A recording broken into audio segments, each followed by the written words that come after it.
দেখুন, আমি প্রথমেই ধন্যবাদ জানাবো মেয়র সাহেবকে। উনি এত বড় একটা পদক্ষেপ নিয়েছেন যে শিলিগুড়ি শহরে বিভিন্ন খাবার দোকানে খাবারের কোয়ালিটি ইত্যাদি সেখানকার পরিবেশ দেখবার জন্য।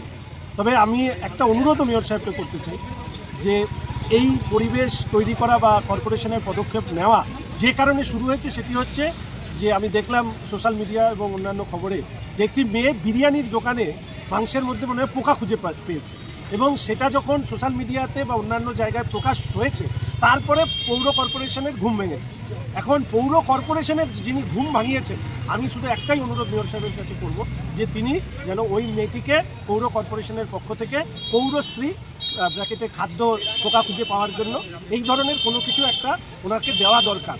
আমি নিশ্চিত ওই মেয়েটি যদি পোকা না খুঁজে পেত, সেটা যদি সোশ্যাল মিডিয়ায় প্রচার না হতো, তাহলে কিছুতেই এই কর্পোরেশন বা তার ফুড কন্ট্রোল, ফুড সেফটি ইত্যাদি দেখার ক্ষেত্রে অন্যান্য দপ্তর তাদের ঘুম ভাঙত না। তাই এটা আমার মেয়র সাহেবের কাছে একটা ছোট্ট অনুরোধ। আমি জানি বিবেচক মেয়র সাহেব তিনি এটা রাখবেন। দেখুন, আমি প্রথমেই ধন্যবাদ জানাবো মেয়র সাহেবকে।